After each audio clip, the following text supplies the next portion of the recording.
شروع اللہ کا نام لے کر جو بڑا مہربان نہایت رحم والا ہے۔ اور پیغمبر نے ان سے کہا کہ ان کی یعنی طالوت کی بادشاہی کی نشانی یہ ہے کہ تمہارے پاس وہ صندوق آئے گا جس کو فرشتے اٹھائے ہوئے ہوں گے، اس میں تمہارے پروردگار کی طرف سے تسلی بخشنے والی چیز ہوگی اور کچھ اور چیزیں بھی ہوں گی جو موسیٰ اور ہارون چھوڑ گئے تھے۔ اگر تم ایمان رکھتے ہو تو یہ تمہارے لیے ایک بڑی نشانی ہے۔ غرض جب طالوت فوجیں لے کر روانہ ہوا تو اس نے ان سے کہا کہ اللہ ایک نہر سے تمہاری آزمائش کرنے والا ہے، جو شخص اس میں سے پانی پی لے گا اس کی نسبت تصور کیا جائے گا کہ وہ میرا نہیں، اور جو نہ پیے گا وہ سمجھا جائے گا کہ میرا ہے۔ ہاں اگر کوئی ہاتھ سے چلو بھر پانی لے لے تو خیر۔ جب وہ لوگ نہر پر پہنچے تو چند آدمیوں کے سوا سب نے پانی پی لیا۔ پھر جب طالوت اور مومن لوگ جو اس کے ساتھ تھے نہر کے پار ہو گئے تو کہنے لگے کہ آج ہم میں جالوت اور اس کے لشکر سے مقابلہ کرنے کی طاقت نہیں۔ جو لوگ یقین رکھتے تھے کہ ان کو اللہ کے روبرو حاضر ہونا ہے وہ کہنے لگے کہ بسا اوقات تھوڑی سی جماعت نے اللہ کے حکم سے بڑی جماعت پر فتح حاصل کی ہے، اور اللہ ثابت قدم رہنے والوں کے ساتھ ہے۔ اور جب وہ لوگ جالوت اور اس کے لشکر کے مقابل میں آئے تو اللہ سے دعا کی کہ اے پروردگار ہم پر صبر کے دہانے کھول دے اور ہمیں لڑائی میں ثابت قدم رکھ اور لشکر کفار پر فتح یاب کر۔ تو طالوت کی فوج نے اللہ کے حکم سے ان کو شکست دے دی، اور داؤد نے جالوت کو قتل کر ڈالا، اور اللہ نے ان کو بادشاہی اور دانائی بخشی اور جو کچھ چاہا سکھایا۔ اور اگر اللہ لوگوں کو ایک دوسرے پر چڑھائی اور حملہ کرنے سے نہ ہٹاتا رہتا تو کرۂ ارض تباہ ہو جاتا، لیکن اللہ اہل عالم پر بڑا مہربان ہے۔ یہ اللہ کی آیتیں ہیں جو ہم تم کو سچائی کے ساتھ پڑھ کر سناتے ہیں، اور اے محمد صلی اللہ علیہ وآلہ وسلم تم بلا شبہ پیغمبروں میں سے ہو۔ یہ پیغمبر جو ہم وقتاً فوقتاً بھیجتے رہے ہیں ان میں سے ہم نے بعض کو بعض پر فضیلت دی ہے، بعض ایسے ہیں جن سے اللہ نے گفتگو کی اور بعض کے دوسرے امور میں مرتبے بلند کیے، اور عیسیٰ ابن مریم کو ہم نے کھلی ہوئی نشانیاں عطا کی اور روح القدس سے ان کو مدد دی، اور اگر اللہ چاہتا تو ان سے پچھلے لوگ اپنے پاس کھلی نشانیاں آنے کے بعد آپس میں نہ لڑتے، لیکن انہوں نے اختلاف کیا تو ان میں سے بعض تو ایمان لے آئے اور بعض کافر ہی رہے۔ اور اگر اللہ چاہتا تو یہ لوگ باہم جنگ و قتال نہ کرتے، لیکن اللہ جو چاہتا ہے کرتا ہے۔ اے ایمان والو، جو مال ہم نے تم کو دیا ہے اس میں سے اس دن کے آنے سے پہلے پہلے خرچ کر لو جس میں نہ اعمال کا سودا ہو اور نہ دوستی اور سفارش ہو سکے، اور کفر کرنے والے لوگ ظالم ہیں۔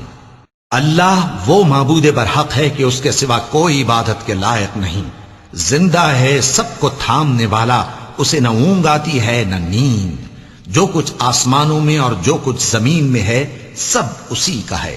کون ہے کہ اس کی اجازت کے بغیر اس سے کسی کی سفارش کر سکے؟ جو کچھ لوگوں کے روبرو ہو رہا ہے اور جو کچھ ان کے پیچھے ہو چکا ہے اسے سب معلوم ہے، اور لوگ اس کی معلومات میں سے کسی چیز پر دسترس حاصل نہیں کر سکتے۔ ہاں جس قدر وہ چاہتا ہے اسی قدر معلوم کرا دیتا ہے۔ اس کی بادشاہی اور علم آسمان اور زمین سب پر حاوی ہے، اور اسے ان کی حفاظت کچھ بھی دشوار نہیں۔ وہ بڑا عالی رتبہ ہے، جلیل القدر ہے۔ دین اسلام میں کوئی زبردستی نہیں ہے، ہدایت صاف طور پر ظاہر اور گمراہی سے الگ ہو چکی ہے۔ تو جو شخص بتوں سے اعتقاد نہ رکھے اور اللہ پر ایمان لائے اس نے ایسی مضبوط رسی ہاتھ میں پکڑ لی ہے جو کبھی ٹوٹنے والی نہیں، اور اللہ سب کچھ سنتا ہے، سب کچھ جانتا ہے۔ جو لوگ ایمان لائے ہیں ان کا دوست اللہ ہے کہ اندھیرے سے نکال کر روشنی میں لے جاتا ہے، اور جو کافر ہیں ان کے دوست شیطان ہیں کہ ان کو روشنی سے نکال کر اندھیرے میں لے جاتے ہیں۔ یہی لوگ اہل دوزخ ہیں کہ اس میں ہمیشہ رہیں گے۔ بھلا تم نے اس شخص کو نہیں دیکھا جو اس غرور کے سبب سے کہ اللہ نے اس کو سلطنت بخشی تھی ابراہیم سے اپنے پروردگار کے بارے میں جھگڑنے لگا؟ جب ابراہیم نے کہا میرا پروردگار تو وہ ہے جو زندگی دیتا ہے اور موت دیتا ہے، وہ بولا کہ زندگی اور موت تو میں بھی دے سکتا ہوں۔ ابراہیم نے کہا کہ اللہ تو سورج کو مشرق سے نکالتا ہے، آپ اسے مغرب سے نکال دیجئے۔ یہ سن کر وہ کافر ہکا بکا رہ گیا، اور اللہ بے انصافوں کو ہدایت نہیں دیا کرتا؟ یا اسی طرح اس شخص کو نہیں دیکھا جس کا ایک بستی پر جو اپنی چھتوں پر گری پڑی تھی گزر ہوا، تو اس نے کہا کہ اللہ اس کے باشندوں کو مرنے کے بعد کیوں کر زندہ کرے گا؟ تو اللہ نے اس کی روح قبض کر لی اور 100 برس تک اس کو مردہ رکھا. پھر اس کو جلا اٹھایا اور پوچھا تم کتنا عرصہ مرے پڑے رہے ہو؟ اس نے جواب دیا کہ 1 دن یا اس سے بھی کم. اللہ نے فرمایا نہیں بلکہ 100 برس مرے رہے ہو. اور اپنے کھانے پینے کی چیزوں کو دیکھو کہ اتنی مدت میں مطلق سڑی بسی نہیں، اور اپنے گدھے کو بھی دیکھو جو مرا پڑا ہے. غرض ان باتوں سے یہ ہے کہ ہم تم کو لوگوں کے لیے اپنی قدرت کی نشانی بنائیں. اور ہاں، گدھے کی ہڈیوں کو دیکھو کہ ہم ان کو کس طرح جوڑے دیتے اور ان پر کس طرح گوشت پوست چڑھائے دیتے ہیں. جب یہ واقعات اس کے مشاہدے میں آئے تو بول اٹھا کہ میں یقین کرتا ہوں کہ اللہ ہر چیز پر قادر ہے.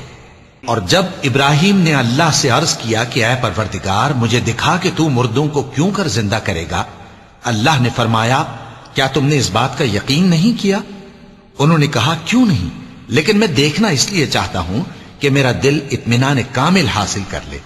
فرمایا کہ 4 پرندے لے لو، پھر ان کو اپنے سے ہلا لو اور ان کے ٹکڑے ٹکڑے کر دو، پھر ان کا ایک ایک ٹکڑا ہر ایک پہاڑ پر رکھ دو، پھر ان کو بلاؤ تو وہ تمہارے پاس دوڑتے چلے آئیں گے. اور جان رکھو کہ اللہ غالب ہے، صاحب حکمت ہے. جو لوگ اپنا مال اللہ کی راہ میں خرچ کرتے ہیں ان کے مال کی مثال اس دانے کی سی ہے جس سے 7 بالیں اگیں اور ہر ایک بال میں 100 دانے ہوں. اور اللہ جس کے اجر کو چاہتا ہے اور زیادہ کرتا ہے، اور اللہ کشائش والا ہے، سب کچھ جاننے والا ہے. جو لوگ اپنا مال اللہ کے راستے میں صرف کرتے ہیں پھر اس کے بعد نہ اس خرچ کا کسی پر احسان رکھتے ہیں اور نہ کسی کو تکلیف دیتے ہیں، ان کا صلہ ان کے پروردگار کے پاس تیار ہے. اور قیامت کے روز نہ ان کو کچھ خوف ہوگا اور نہ وہ غمگین ہوں گے. جس خیرات کے دینے کے بعد لینے والے کو ایذا دی جائے اس سے تو نرم بات کہہ دینی اور درگزر کرنا بہتر ہے. اور اللہ بے نیاز ہے، بردبار ہے. مومنوں، اپنے صدقات و خیرات احسان رکھنے اور ایذا دینے سے اس شخص کی طرح برباد نہ کر دینا جو لوگوں کو دکھاوے کے لیے مال خرچ کرتا ہے اور اللہ اور روز آخر پر ایمان نہیں رکھتا. تو اس کے مال کی مثال اس چٹان کی سی ہے جس پر تھوڑی سی مٹی پڑی ہو اور اس پر زور کا مے برس کر اسے صاف کر ڈالے. اسی طرح یہ ریاکار لوگ اپنے اعمال کا کچھ بھی صلہ حاصل نہیں کر سکیں گے، اور اللہ ایسے ناشکروں کو ہدایت نہیں دیا کرتا. اور جو لوگ اللہ کی خوشنودی حاصل کرنے کے لیے اور خلوص نیت سے اپنا مال خرچ کرتے ہیں ان کی مثال ایک باغ کی سی ہے جو اونچی جگہ پر واقع ہو. جب اس پر زور کا مے پڑے تو دگنا پھل لائے، پھر اگر مے نہ بھی پڑے تو خیر پھوار ہی صحیح. اور اللہ تمہارے کاموں کو دیکھ رہا ہے. بھلا تم میں کوئی یہ چاہتا ہے کہ اس کا کھجوروں اور انگوروں کا باغ ہو جس میں نہریں بہ رہی ہوں اور اس میں اس کے لیے ہر قسم کے میوے موجود ہوں، اور اسے بڑھاپا آ پکڑے اور اس کے ننھے ننھے بچے بھی ہوں، تو ناگہاں اس باغ پر آگ کا بھرا ہوا بگولا چلے، پس وہ جل جائے. اس طرح اللہ تم سے اپنی آیتیں کھول کھول کر بیان فرماتا ہے تاکہ تم سوچو اور سمجھو. مومنوں، جو پاکیزہ اور عمدہ مال تم کماتے ہو اور جو چیزیں ہم تمہارے لیے زمین سے نکالتے ہیں ان میں سے اللہ کی راہ میں بھی خرچ کرو، اور بری اور ناپاک چیزیں دینے کا قصد نہ کرنا کہ اگر وہ چیزیں تمہیں دی جائیں تو بجز اس کے کہ لیتے وقت آنکھیں بند کر لو، ان کو کبھی نہ لو. اور جان رکھو کہ اللہ بے نیاز ہے، خوبیوں والا ہے. شیطان تمہیں تنگ دستی کا خوف دلاتا اور بے حیائی کے کام کرنے کو کہتا ہے، اور اللہ تم سے اپنی بخشش اور رحمت کا وعدہ کرتا ہے، اور اللہ کشائش والا ہے، سب کچھ جاننے والا ہے. وہ جس کو چاہتا ہے دانائی بخشتا ہے، اور جس کو دانائی ملی بے شک اس کو بڑی نعمت ملی. اور نصیحت تو وہی لوگ قبول کرتے ہیں جو عقل مند ہیں. اور تم اللہ کی راہ میں جس طرح کا خرچ کرو یا کوئی نذر مانو، اللہ اس کو جانتا ہے. اور ظالموں کا کوئی مددگار نہ ہوگا. اگر تم خیرات ظاہر کر کے دو تو وہ بھی خوب ہے، اور اگر پوشیدہ دو اور دو بھی ضرورت مندوں کو تو یہ تمہارے لیے بہتر ہے. اور اس طرح کا دینا تمہارے گناہوں کو بھی دور کرے گا، اور اللہ کو تمہارے سب کاموں کی خبر ہے۔ اے نبی صلی اللہ علیہ وآلہ وسلم، تم ان لوگوں کی ہدایت کے ذمہ دار نہیں ہو، بلکہ اللہ ہی جس کو چاہتا ہے ہدایت بخشتا ہے۔ اور مومنو، تم جو مال خرچ کرو گے تو اس کا فائدہ تمہیں کو ہے، اور تم تو جو خرچ کرو گے اللہ کی خوشنودی کے لیے کرو گے، اور جو مال تم خرچ کرو گے وہ تمہیں پورا پورا دے دیا جائے گا اور تمہارا کچھ نقصان نہیں کیا جائے گا۔ اور ہاں، تم جو خرچ کرو گے تو ان حاجت مندوں کے لیے جو اللہ کی راہ میں رکے بیٹھے ہیں اور ملک میں کسی طرف جانے کی طاقت نہیں رکھتے اور مانگنے سے آر رکھتے ہیں، یہاں تک کہ نہ مانگنے کی وجہ سے ناواقف شخص ان کو تونگر خیال کرتا ہے، اور تم قیافے سے ان کو صاف پہچان لو کہ حاجت مند ہیں، اور شرم کے سبب لوگوں سے منہ پھوڑ کر اور لپٹ کر نہیں مانگ سکتے۔ اور تم جو مال خرچ کرو گے کچھ شک نہیں کہ اللہ اس کو جانتا ہے۔ جو لوگ اپنا مال رات اور دن اور پوشیدہ اور ظاہر اللہ کی راہ میں خرچ کرتے رہتے ہیں، ان کا صلہ ان کے پروردگار کے پاس ہے، اور ان کو قیامت کے دن نہ کسی طرح کا خوف ہوگا اور نہ غم۔ جو لوگ سود کھاتے ہیں وہ قبروں سے اس طرح حواس باختہ اٹھیں گے جیسے کسی کو جن نے لپٹ کر دیوانہ بنا دیا ہو، یہ اس لیے کہ وہ کہتے ہیں کہ سودا بیچنا بھی تو نفع کے لحاظ سے ویسا ہی ہے جیسے سود لینا، حالانکہ سودے کو اللہ نے حلال کیا ہے اور سود کو حرام۔ تو جس شخص کے پاس اللہ کی نصیحت پہنچی اور وہ سود لینے سے باز آ گیا تو جو پہلے ہو چکا وہ اس کا، اور قیامت میں اس کا معاملہ اللہ کے سپرد۔ اور جو پھر لینے لگا تو ایسے لوگ دوزخی ہیں کہ ہمیشہ دوزخ میں جلتے رہیں گے۔ اللہ سود کو نابود یعنی بے برکت کرتا اور خیرات کی برکت کو بڑھاتا ہے، اور اللہ کسی ناشکر گناہگار کو دوست نہیں رکھتا۔ جو لوگ ایمان لائے اور نیک عمل کرتے اور نماز پڑھتے اور زکوٰۃ دیتے رہے، ان کو ان کے کاموں کا صلہ اللہ کے ہاں ملے گا، اور قیامت کے دن ان کو نہ کچھ خوف ہوگا اور نہ وہ غمناک ہوں گے۔ مومنو، اللہ سے ڈرو، اور اگر ایمان رکھتے ہو تو جتنا سود باقی رہ گیا ہے اس کو چھوڑ دو۔ پھر اگر ایسا نہ کرو گے تو تم اللہ اور اس کے رسول کی طرف سے اعلان جنگ سن لو، اور اگر توبہ کر لو گے اور سود چھوڑ دو گے تو تم کو اپنی اصل رقم لینے کا حق ہے، جس میں نہ اوروں کا نقصان اور نہ تمہارا نقصان۔ اور اگر قرض لینے والا تنگ دست ہو تو اسے کشائش کے حاصل ہونے تک مہلت دو، اور اگر زر قرض بخش دو تو وہ تمہارے لیے زیادہ اچھا ہے، بشرطے کہ سمجھو۔ اور اس دن سے ڈرو جبکہ تم اللہ کے حضور میں لوٹ کر جاؤ گے، اور ہر شخص اپنے اعمال کا پورا پورا بدلہ پائے گا اور کسی کو کچھ نقصان نہ ہوگا۔ مومنو، جب تم آپس میں کسی میعاد معین کے لیے قرض کا معاملہ کرنے لگو تو اس کو لکھ لیا کرو، اور لکھنے والا تم میں کسی کا نقصان نہ کرے بلکہ انصاف سے لکھے۔ نیز لکھنے والا جیسا اللہ نے اسے سکھایا ہے لکھنے سے انکار بھی نہ کرے اور دستاویز لکھ دے۔ اور جو شخص قرض لے وہی دستاویز کا مضمون بول کر لکھوائے، اور اللہ سے کہ اس کا مالک ہے خوف کرے، اور زر قرض میں سے کچھ کم نہ لکھوائے۔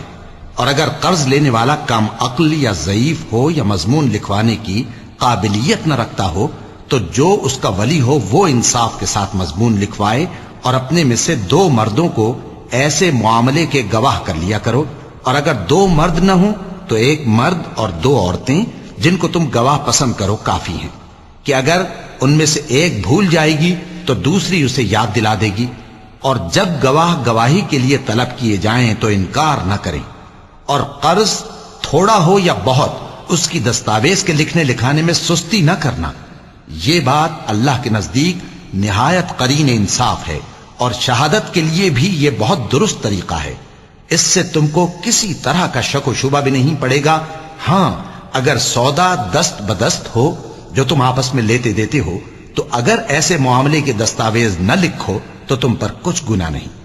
اور جب خرید و فروخت کیا کرو، مثلا زمین جائیداد کی، تو بھی گواہ کر لیا کرو، اور کاتب دستاویز اور گواہ معاملہ کرنے والوں کا کسی طرح کا نقصان نہ کریں۔ اگر تم لوگ ایسا کرو تو یہ تمہارے لیے گناہ کی بات ہے، اور اللہ سے ڈرو اور دیکھو کہ وہ تم کو کیسی مفید باتیں سکھاتا ہے، اور اللہ ہر چیز سے واقف ہے۔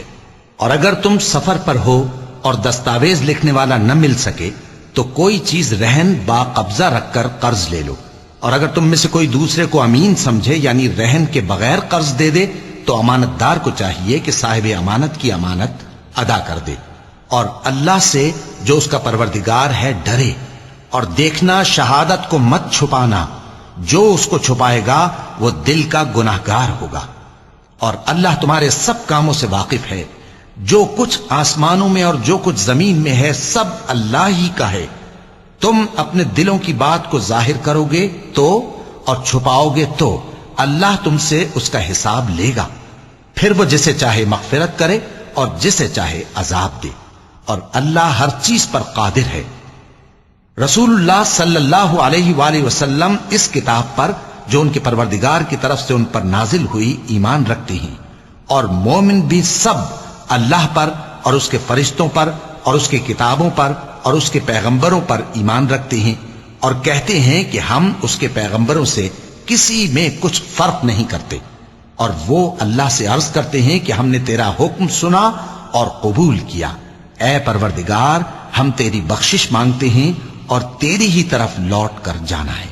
اللہ کسی شخص کو اس کی طاقت سے زیادہ کا ذمہ دار نہیں بناتا، اچھے کام کرے گا تو اس کو ان کا فائدہ ملے گا، برے کرے گا تو اسے ان کا نقصان پہنچے گا۔ اے پروردگار اگر ہم سے بھول یا چوک ہو گئی ہو تو ہم سے مواخذہ نہ کیجو، اے پروردگار ہم پر ایسا بوجھ نہ ڈالیو جیسا تو نے ہم سے پہلے لوگوں پر ڈالا تھا، اے پروردگار جتنا بوجھ اٹھانے کی ہم میں طاقت نہیں اتنا بوجھ ہم پر نہ رکھیو، اور اے پروردگار ہمارے گناہوں سے درگزر کر اور ہمیں بخش دے اور ہم پر رحم فرما، تو ہی ہمارا مددگار ہے، سو ہم کو کافروں پر غالب کر۔ شروع اللہ کا نام لے کر جو بڑا مہربان نہایت رحم والا ہے۔ الف لام میم، اللہ جو معبود برحق ہے اس کے سوا کوئی عبادت کے لائق نہیں، زندہ ہے سب کو تھامنے والا۔ اس نے اے نبی تم پر سچی کتاب نازل کی جو پہلی آسمانی کتابوں کی تصدیق کرتی ہے، اور اسی نے تورات اور انجیل نازل کی تھی۔ یہ دو کتابیں اس نے پہلے نازل کی تھیں لوگوں کی ہدایت کے لیے، اور پھر قرآن جو حق اور باطل کو الگ الگ کر دینے والا ہے نازل کیا۔ جو لوگ اللہ کی آیتوں کا انکار کرتے ہیں ان کو سخت عذاب ہوگا، اور اللہ زبردست ہے، بدلہ لینے والا ہے۔ اللہ ایسا خبیر و بصیر ہے کہ کوئی چیز اس سے پوشیدہ نہیں، نہ زمین میں اور نہ آسمان میں۔ وہی تو ہے جو ماں کے پیٹ میں جیسی چاہتا ہے تمہاری صورتیں بناتا ہے، اس غالب حکمت والے کے سوا کوئی عبادت کے لائق نہیں۔ اے پیغمبر وہی تو ہے جس نے تم پر یہ کتاب نازل کی جس کی بعض آیتیں محکم ہیں اور وہی اصل کتاب ہیں، اور بعض دوسری متشابہ ہیں، تو جن لوگوں کے دلوں میں کجی ہے وہ متشابہات کا اتباع کرتے ہیں تاکہ فتنہ برپا کریں اور مراد اصلی کا پتہ لگائیں، حالانکہ مراد اصلی اللہ کے سوا کوئی نہیں جانتا۔ اور جو لوگ علم میں گہری نظر رکھتے ہیں وہ یہ کہتے ہیں کہ ہم ان پر ایمان لائے، یہ سب آیات ہمارے پروردگار کی طرف سے ہیں، اور نصیحت تو عقل مند ہی قبول کرتے ہیں۔ اے پروردگار جب تو نے ہمیں ہدایت بخشی ہے تو اس کے بعد ہمارے دلوں میں کجی نہ پیدا کر دیجو، اور ہمیں اپنے ہاتھ سے رحمت عطا فرما، تو بڑا عطا فرمانے والا ہے۔ اے پروردگار تو اس روز جس کے آنے میں کچھ بھی شک نہیں سب لوگوں کو اپنے حضور میں جمع کر لے گا، بے شک اللہ خلاف وعدہ نہیں کرتا۔ جو لوگ کافر ہوئے اس دن نہ تو ان کا مال ہی اللہ کے عذاب سے ان کو بچا سکے گا اور نہ ان کی اولاد ہی کچھ کام آئے گی، اور یہ لوگ آتش جہنم کا ایندھن ہوں گے۔ ان کا حال بھی فرعونیوں اور ان سے پہلے لوگوں کا سا ہوگا جنہوں نے ہماری آیتوں کی تکذیب کی تھی، تو اللہ نے ان کو ان کے گناہوں کے سبب عذاب میں پکڑ لیا تھا، اور اللہ سخت عذاب کرنے والا ہے۔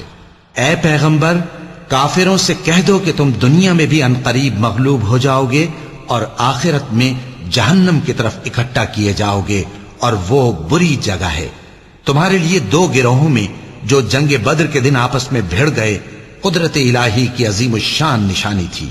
ایک گروہ مسلمانوں کا تھا، وہ اللہ کی راہ میں لڑ رہا تھا، اور دوسرا گروہ کافروں کا تھا، وہ ان کو اپنی آنکھوں سے اپنے سے دگنا مشاہدہ کر رہا تھا۔ اور اللہ اپنی نصرت سے جس کو چاہتا ہے مدد دیتا ہے۔ جو اہل بصارت ہیں ان کے لیے اس واقعے میں بڑی عبرت ہے۔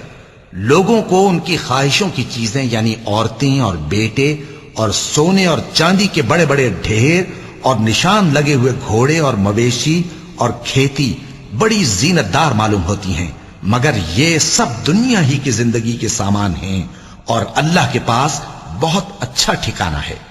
اے پیغمبر ان سے کہو کہ بھلا میں تم کو ایسی چیز بتاؤں جو ان چیزوں سے کہیں اچھی ہو؟ سنو، جو لوگ پرہیزگار ہیں ان کے لیے اللہ کے ہاں باغات بہشت ہیں جن کے نیچے نہریں بہ رہی ہیں، ان میں وہ ہمیشہ رہیں گے، اور پاکیزہ بیویاں ہیں، اور سب سے بڑھ کر اللہ کی خوشنودی۔ اور اللہ اپنے سب بندوں کو دیکھ رہا ہے جو اللہ سے التجا کرتے ہیں کہ اے پروردگار، ہم ایمان لے آئے سو ہم کو ہمارے گناہ معاف فرما اور ہم کو دوزخ کے عذاب سے محفوظ رکھ۔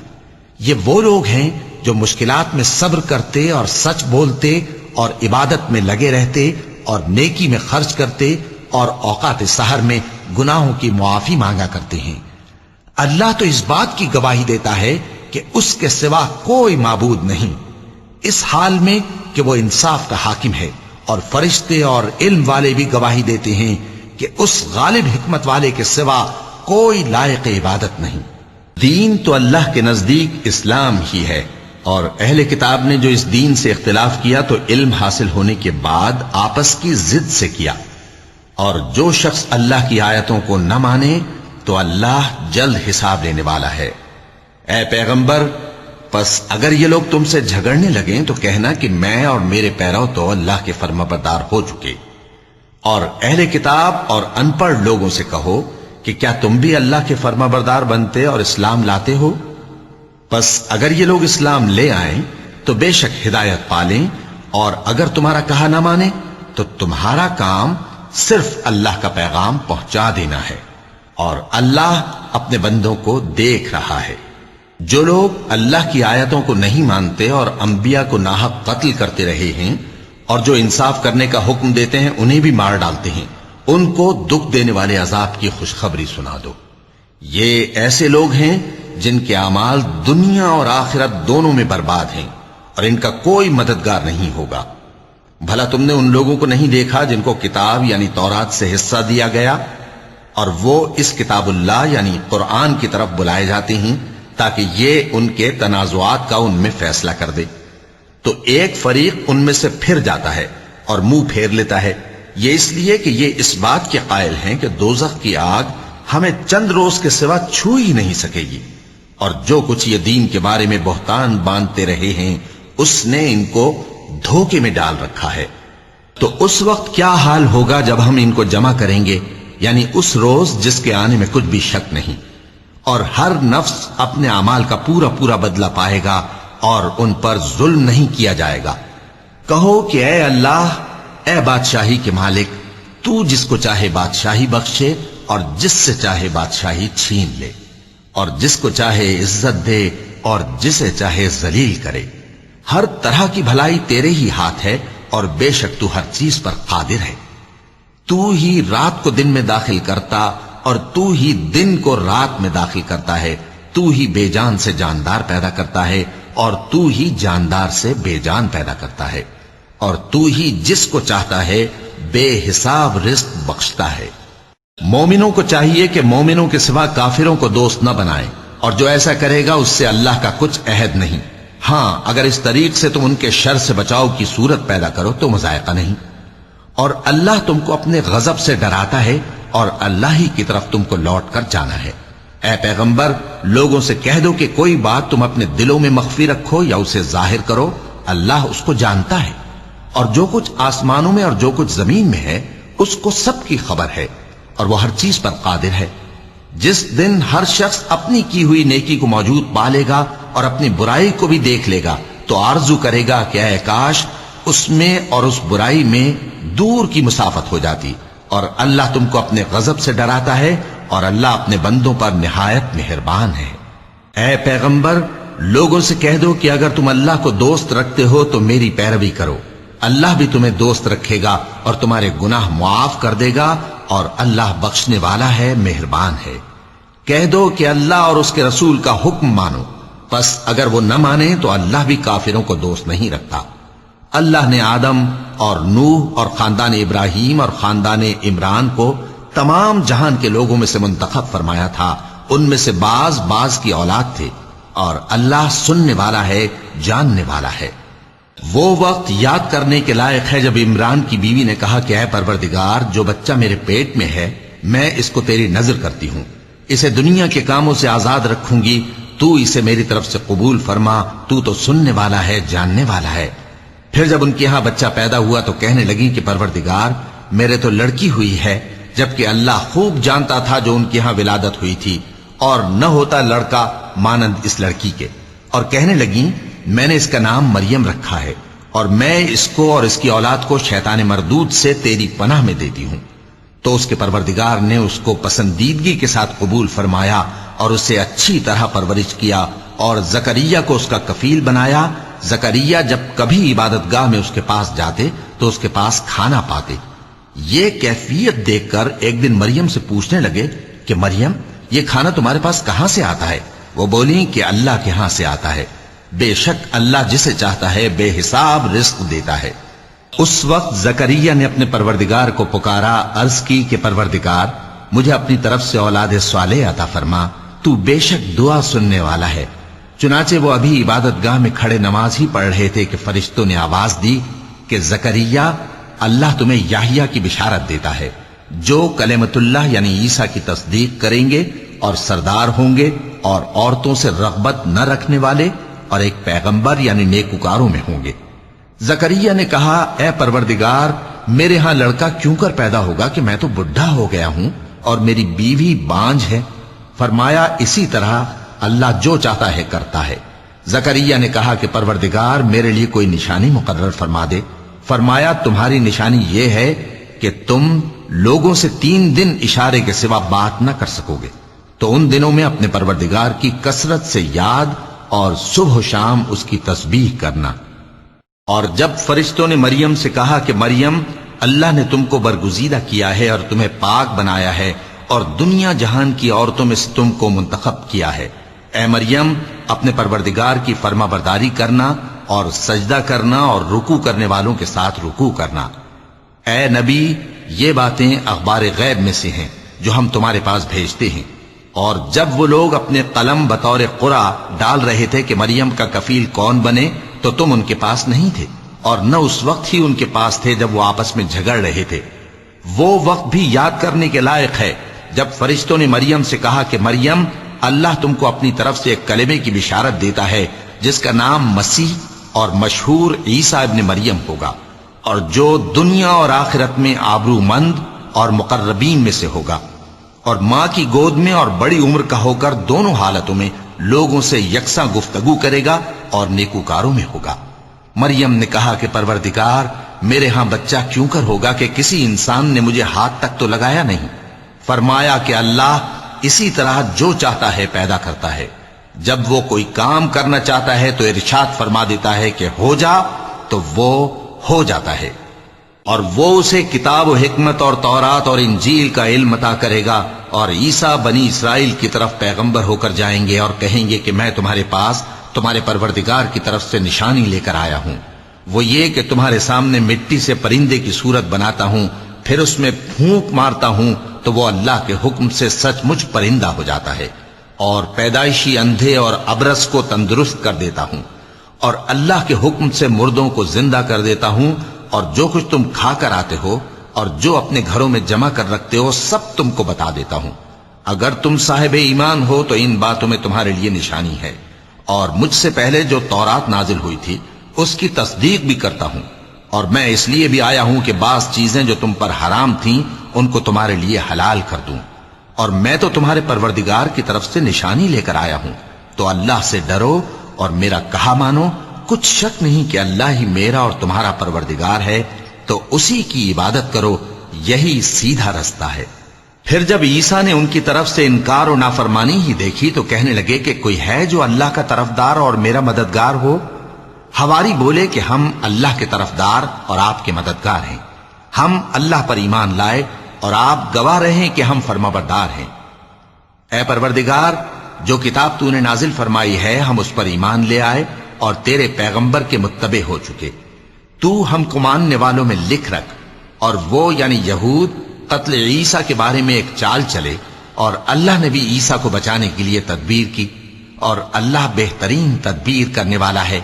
اس وقت اللہ نے فرمایا کہ عیسیٰ، میں تمہاری دنیا میں رہنے کی مدت پوری کر کے تم کو اپنی طرف اٹھا لوں گا اور تمہیں کافروں کی صحبت سے پاک کر دوں گا، اور جو لوگ تمہاری پیروی کریں گے ان کو کافروں پر قیامت تک فائق و غالب رکھوں گا۔ پھر تم سب میرے پاس لوٹ کر آؤ گے تو جن باتوں میں تم اختلاف کرتے رہے اس دن تم میں ان کا فیصلہ کر دوں گا۔ اب جو کافر ہوئے ان کو دنیا اور آخرت دونوں میں سخت عذاب دوں گا، اور ان کا کوئی مددگار نہ ہوگا۔ اور جو لوگ ایمان لائے اور عمل نیک کرتے رہے ان کو اللہ پورا پورا صلہ دے گا، اور اللہ ظالموں کو دوست نہیں رکھتا۔ اے نبی، یہ ہم تم کو اللہ کی آیتیں اور حکمت بھری نصیحتیں پڑھ پڑھ کر سناتے ہیں۔ عیسیٰ کا حال اللہ کے نزدیک آدم کا سا ہے کہ اس نے پہلے مٹی سے ان کو بنایا، پھر فرمایا کہ باشعور انسان ہو جا، تو وہ ویسے ہی ہو گئے۔ یہ بات تمہارے پروردگار کی طرف سے حق ہے، تو تم ہرگز شک کرنے والوں میں نہ ہونا۔ پھر اگر یہ لوگ عیسیٰ کے بارے میں تم سے جھگڑا کریں اس کے بعد کہ تم کو حقیقت معلوم ہو ہی چکی ہے، تو ان سے کہنا کہ آؤ ہم اپنے بیٹوں اور بیٹیوں کو بلائیں، تم اپنے بیٹوں اور بیٹیوں کو بلاؤ، اور ہم خود بھی آئیں اور تم خود بھی آؤ، پھر دونوں فریق اللہ سے دعا و التجا کریں، اس طرح جھوٹوں پر اللہ کی لعنت بھیجیں۔ یہ تمام بیانات صحیح ہیں، اور اللہ کے سوا کوئی معبود نہیں، اور بے شک اللہ غالب ہے، صاحب حکمت ہے۔ بس اگر یہ لوگ پھر جائیں تو اللہ مفسدوں کو خوب جانتا ہے۔ کہہ دو کہ اے اہل کتاب، جو بات ہمارے اور تمہارے دونوں کے درمیان یکساں تسلیم کی گئی ہے اس کی طرف آؤ، وہ یہ کہ اللہ کے سوا ہم کسی کی عبادت نہ کریں اور اس کے ساتھ کسی چیز کو شریک نہ بنائیں، اور ہم میں کوئی کسی کو اللہ کے سوا اپنا کارساز نہ سمجھے۔ پھر اگر یہ لوگ اس بات کو نہ مانیں تو ان سے کہہ دو کہ تم گواہ رہو کہ ہم اللہ کے فرما بردار ہیں۔ اے اہل کتاب، تم ابراہیم کے بارے میں کیوں جھگڑتے ہو؟ حالانکہ تورات اور انجیل ان کے بعد اتری ہیں اور وہ پہلے ہو چکے، تو کیا تم عقل نہیں رکھتے؟ دیکھو، ایسی بات میں تو تم نے جھگڑا کیا ہی تھا جس کا تمہیں کچھ علم تھا بھی، مگر ایسی بات میں کیوں جھگڑتے ہو جس کا تم کو کچھ بھی علم نہیں؟ اور اللہ جانتا ہے اور تم نہیں جانتے۔ ابراہیم نہ تو یہودی تھے اور نہ عیسائی، بلکہ سب سے بے تعلق ہو کر ایک اللہ کے ہو رہے تھے، اور اسی کے فرما بردار تھے اور مشرکوں میں نہ تھے۔ ابراہیم سے زیادہ قرب رکھنے والے تو وہ لوگ ہیں جو ان کی پیروی کرتے رہے، اور یہ پیغمبر آخر الزماں صلی اللہ علیہ وآلہ وسلم اور وہ لوگ جو ایمان لائے ہیں، اور اللہ مومنوں کا کارساز ہے۔ اے اہل اسلام، بعض اہل کتاب اس بات کی خواہش رکھتے ہیں کہ کسی طرح تم کو گمراہ کر دیں، حالانکہ یہ تم کو کیا گمراہ کریں گے، اپنے آپ کو ہی گمراہ کر رہے ہیں اور نہیں جانتے۔ اے اہل کتاب، تم اللہ کی آیتوں سے کیوں انکار کرتے ہو اور تم تورات کو مانتے تو ہو؟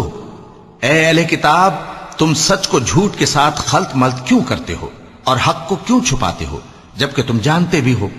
اور اہل کتاب کا ایک گروہ اپنے آدمیوں سے کہتا ہے کہ جو کتاب مومنوں پر نازل ہوئی ہے اس پر دن کے شروع میں تو ایمان لے آیا کرو اور اس کے آخر میں انکار کر دیا کرو، تاکہ وہ اسلام سے برگشتہ ہو جائیں، اور اپنے دین کے پیروں کے سوا کسی اور کی بات کا یقین نہ کر لینا۔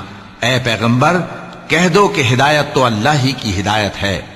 وہ یہ بھی کہتے ہیں، یہ بھی نہ ماننا کہ جو چیز تم کو ملی ہے ویسی کسی اور کو بھی مل سکتی ہے، ورنہ وہ تم پر تمہارے رب کے روبرو حجت قائم کر دیں گے۔ اے پیغمبر، کہہ دو کہ بزرگی اللہ ہی کے ہاتھ میں ہے، وہ جسے چاہتا ہے دیتا ہے، اور اللہ کشائش والا ہے، علم والا ہے۔